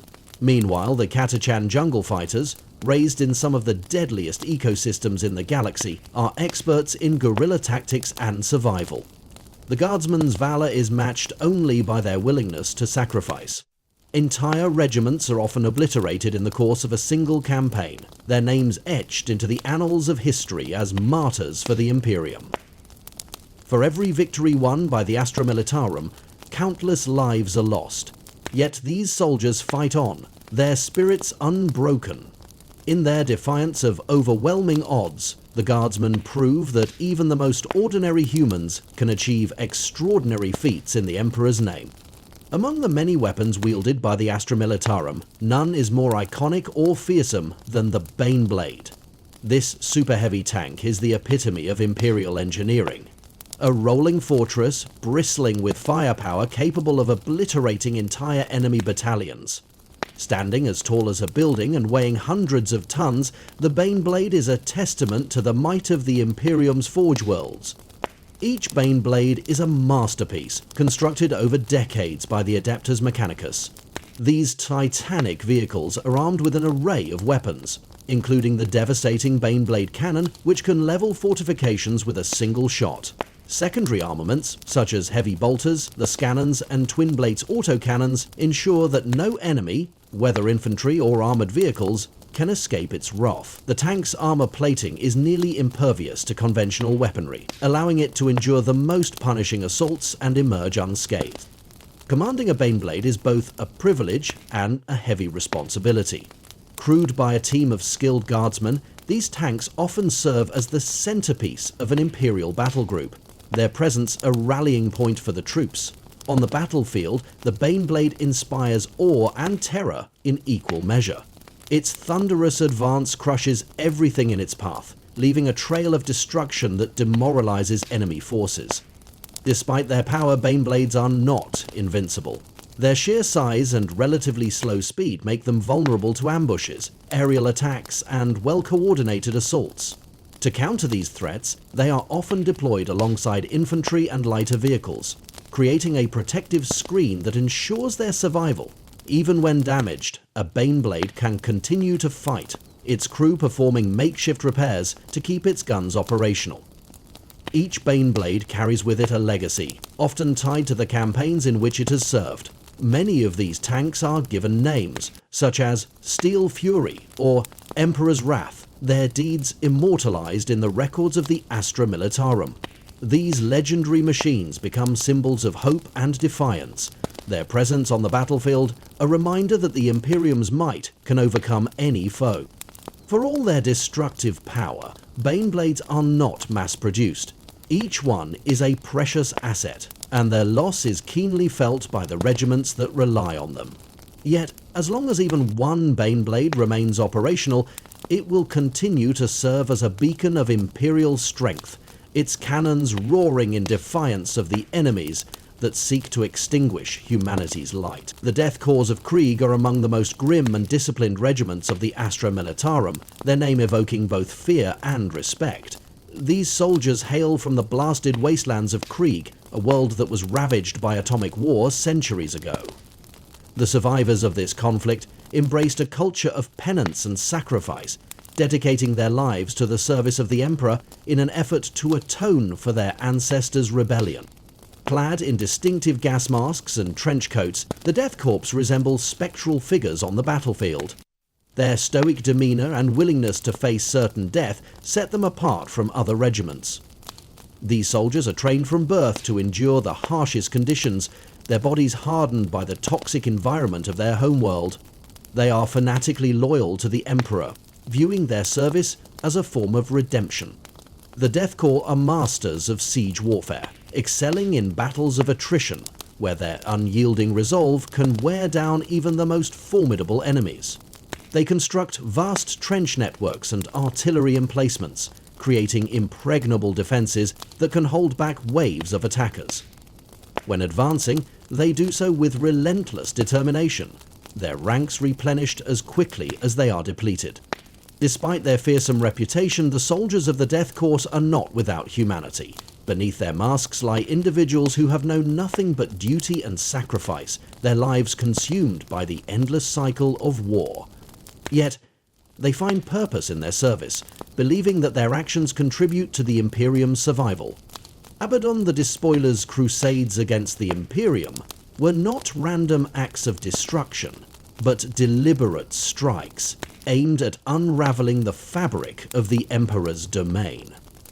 Over the millennia, he led 12 Black Crusades, each seemingly disjointed, yet meticulously planned, working toward a goal understood only by Abaddon himself. From despoiling sacred sites like the Shrine of St. Gall to obliterating forge worlds such as Are, Abaddon's forces inflicted devastating blows on the Imperium's infrastructure and morale.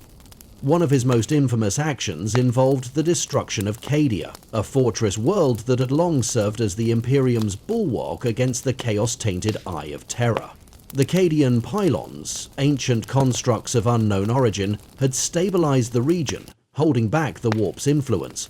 Abaddon, however, unleashed an assault so massive that even Cadia's unyielding defenses could not withstand it. By shattering the pylons, he tore apart the barriers between real space and the warp, triggering the creation of the Great Rift.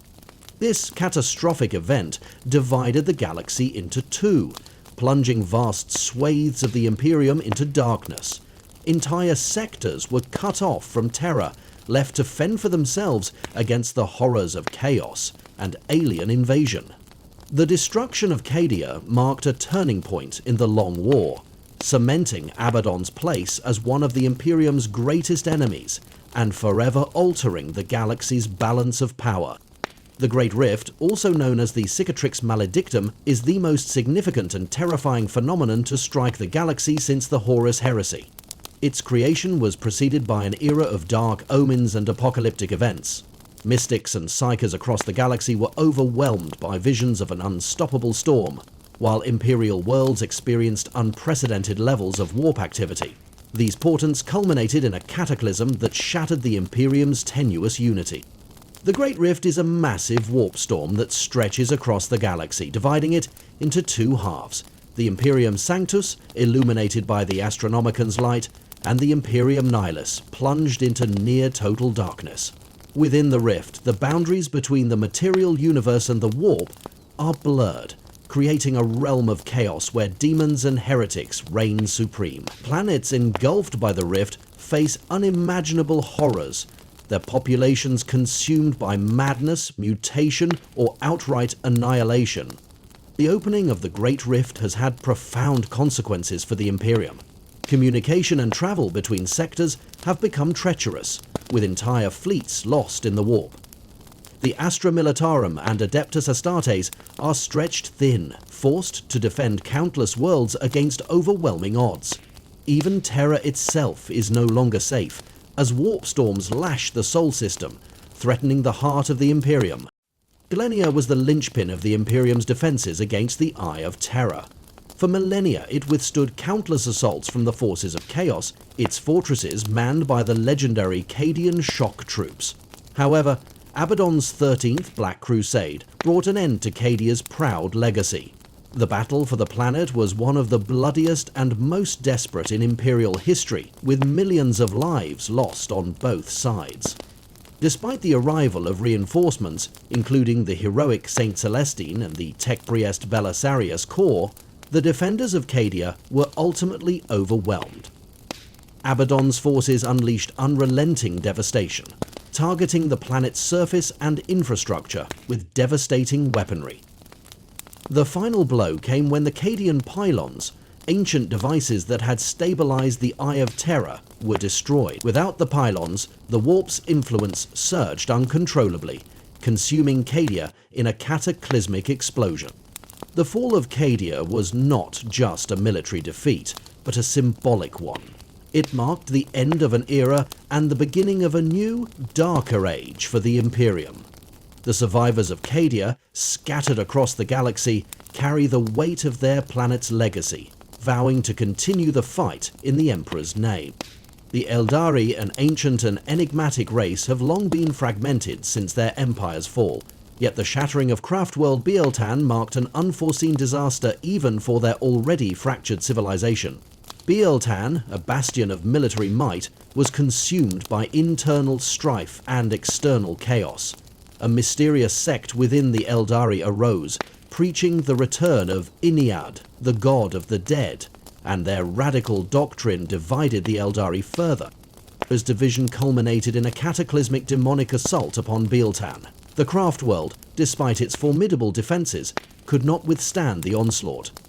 Its destruction sent shockwaves through both real space and the warp, forever altering the fate of the Eldari. Amidst the chaos, Yniad's avatar manifested, a tangible symbol of their god of death, and brought both hope and uncertainty to the Eldari race. The event not only reshaped their society, but also had devastating consequences on the galaxy's fragile balance of power. As the galaxy reeled from the opening of the Great Rift, one of the most extraordinary events of the era unfolded within the fortress monastery of the Ultramarines on Macragge. Roboute Guilliman, Primarch of the Ultramarines and one of the Emperor's greatest sons, had been preserved in stasis since his near-fatal encounter with Fulgrim during the Horus Heresy. For 10 millennia, he lay immobile, a symbol of the Imperium's enduring resilience. In humanity's darkest hour, a coalition of desperate allies, including Belisarius Cawl, Saint Celestine, and Eldar representatives, gathered on Macragge. Using ancient and forbidden technologies, they accomplished what many thought impossible. Guilliman was healed and returned to life. His resurrection could not have come at a more critical time. Guilliman rallied his Ultramarines, driving back the Chaos forces threatening Macragge and setting out on a crusade to restore order to the Imperium. Guilliman's journey to Terra was perilous, as he navigated the warp storms of the Great Rift. Upon reaching the Throne World, he confronted the grim reality of the Imperium's stagnation and decay. Despite the enormity of the task before him, Guilliman took up the mantle of leadership, vowing to save his father's empire from annihilation. His resurrection reignited hope across the galaxy, inspiring countless worlds to resist the darkness encroaching upon them.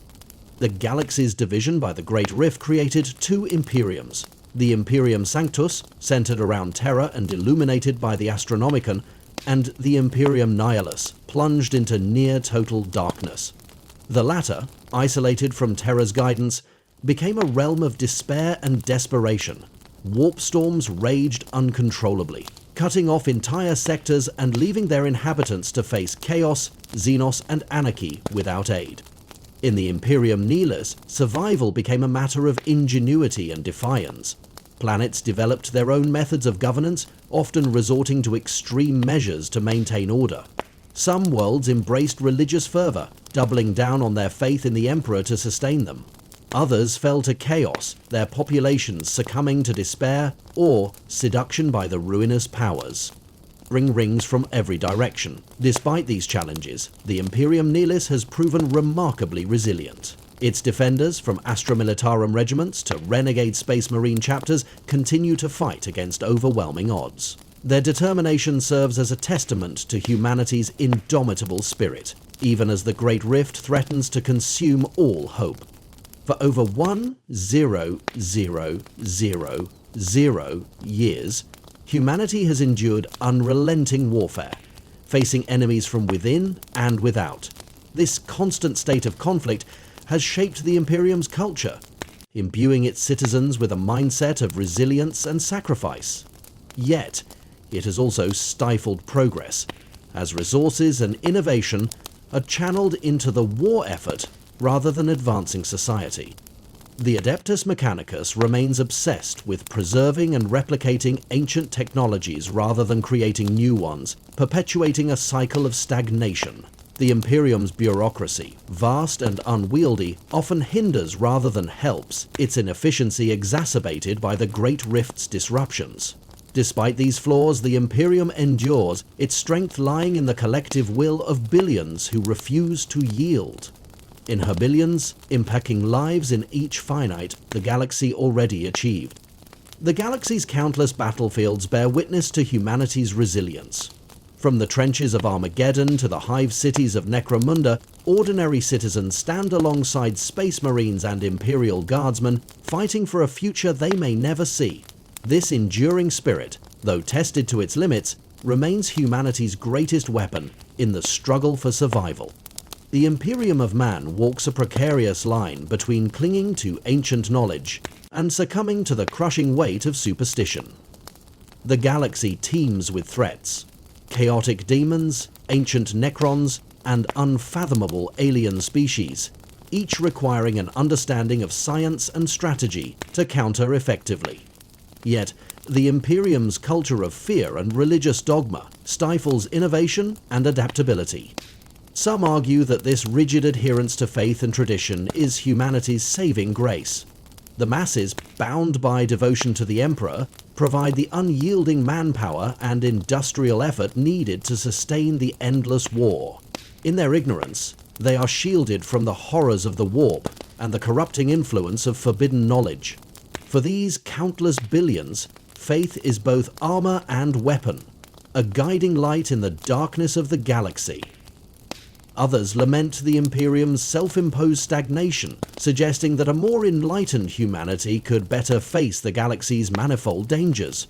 Greater understanding might lead to alliances with the Eldari or other alien species, pooling resources against the shared threat of chaos. However, such radical ideas are condemned as heresy, and those who voice them often meet brutal ends. The Imperium's survival, precarious as it is, demonstrates the paradox of its existence. The very superstitions and ignorance that weaken its foundations may also be the only things holding it together. The question remains, what price will humanity pay for victory? And will it even recognize itself when that day comes?